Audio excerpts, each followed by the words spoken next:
1912 in New York City, they record the first Calypso by Lovey's Orchestra, a band from Trinidad. The record could show this orchestra was led by George Bailey, the musician, not the mass man. The tune was entitled Mango Vel, so Calypso recordings began. In 1914, 2 years later, Julian White Rose and one Jules Sims gave to Calypso its first vocal recordings.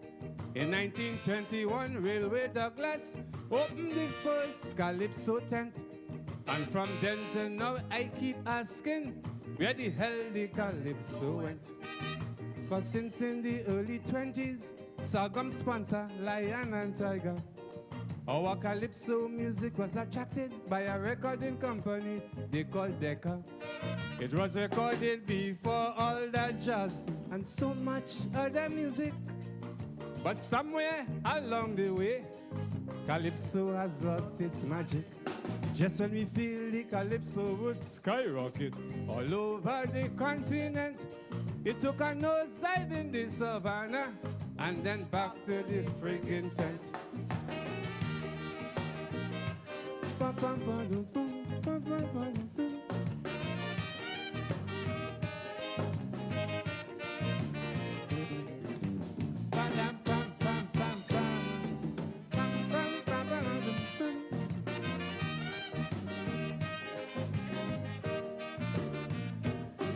In the early 30s, Calypso reached Harlem's black community, pioneered by Sir Lancelot, the Duke of Iron and Houdini, Sam Manning, Bill Rogers, the Duke of Marlborough, not forgetting Gerald Clark and Lionel Belasco.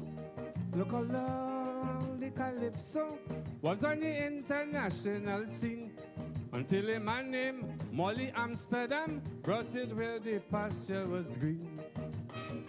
Rum and Coca-Cola, the Andrews sisters said it all. The tune sold 7 million copies, and Lord Invader, he had a ball.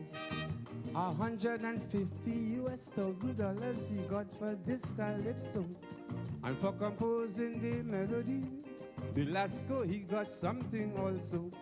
Through Amsterdam and the Andrews sisters, Calypso made the hit parade. But is there the same Calypso catching his ass to make the grade?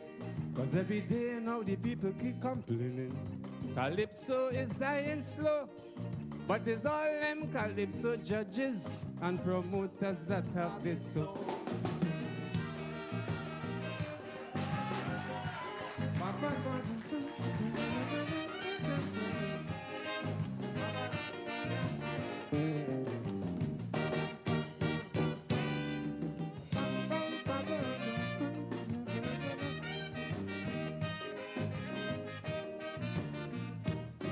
Calypso reach in Greenwich Village, Calypso reach all over Broadway. Calypso sold his first million albums through Harry Belafonte. Nat King Cole recorded Calypso Blues in 1948. Chuck Berry recorded Havana Moon. That Calypso was really great. Robert Mitchum, Rosemary Clooney, the Kingston Trio, Louis Farrakhan. All these people sang the Calypso, Lionel Richie and Bob Dylan.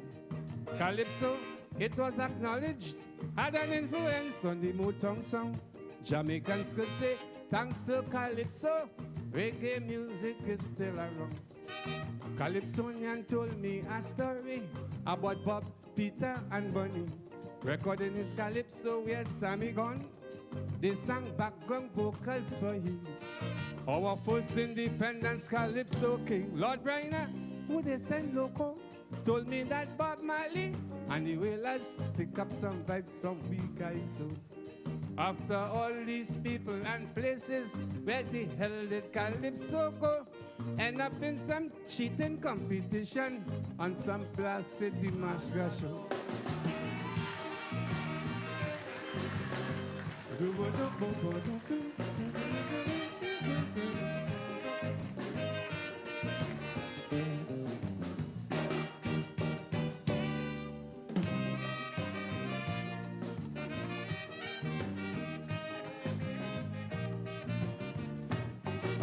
The first woman to enter a tent to sing Calypso. Lady Trinidad was a sobriquet, the first to cut a record also. Thelma Lane was her name. I want them female Calypsonians know about a feminist in the art, a trailblazer and fighter of long ago.